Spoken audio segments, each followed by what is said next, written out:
63 तासांचा विशेष ब्लॉक मागे घेण्याच्या मागणीसाठी राष्ट्रवादी युवक काँग्रेसनं सीएसएमटीनुसार तीव्र आंदोलन केलेलं आहे। किमान 7 दिवसांपूर्वी मेगा ब्लॉकची सूचना देणं आवश्यक होतं, असं युवक काँग्रेसनं म्हटलेलं आहे।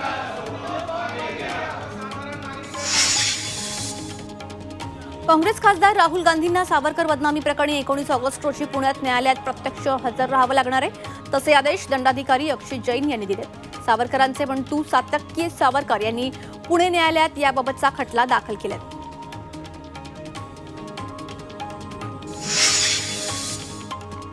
लोकसभा निवडणूक प्रचाराचा अखेरचा टप्पा संपल्यानंतर पंतप्रधान नरेंद्र मोदी तमिळनाडूमध्ये पोहोचले। तिथे त्यांनी कन्याकुमारीमधील भगवती अम्मा मंदिरात प्रार्थना केली।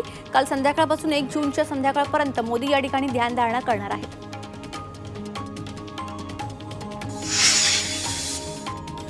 पंतप्रधान मोदींनी वाराणसीच्या मतदारांना व्हिडिओ संदेश दिला। अमृत नोनी गॅस्ट्रिन, अपचन, ऍसिडिटी, गॅस्ट्रबल यापैकी तुम्हाला कुठलाही गॅस्ट्रिक प्रॉब्लेम झाला, उपाय एकच, अमृत नोनी गॅस्ट्रिन।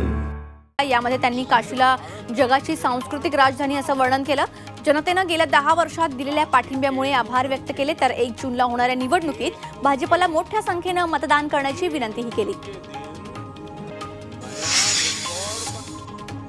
1 जूनला इंडिया आघाडीची दिल्लीमध्ये महत्त्वाची बैठक होणार आहे। शरद पवार या बैठकीला उपस्थित राहणार आहेत। काँग्रेसचे राष्ट्रीय अध्यक्ष मल्लिकार्जुन खरगे यांच्या निवासस्थानी ही बैठक होईल।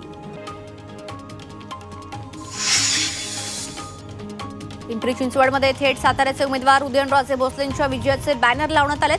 खंडोबा माळ परिसरात हे बॅनर लावण्यात आले असून यापूर्वीही शहरात अमोल कोल्हे, संजोग वाघेरे, श्रीरंग बारणे यांच्या विजयाचे बॅनर झळकले होते। नाशिकच्या अपोलो हॉस्पिटलमध्ये एमआयएमचे खासदार इम्तियाज जलील यांनी एमआयएमचे पदाधिकारी अब्दुल मलिक यांची भेट घेतली।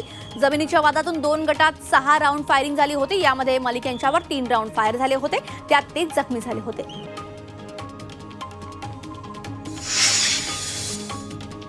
अंडरवर्ल्ड डॉन छोटा राजन याला विशेष सीबीआय कोर्टाने जन्मठेपेची शिक्षा सुनावलेली आहे। मुंबईतील हॉटेल व्यावसायिक जया शेट्टी हत्याकांड प्रकरणी छोटा राजनला दोषी ठरवण्यात आलंय। 2001 मध्ये मुंबईतील ग्रँड रोडवर जया शेट्टी यांच्यावर छोटा राजनच्या गुंडांनी गोळीबार केला होता। यामध्ये त्यांचा मृत्यू झाला होता।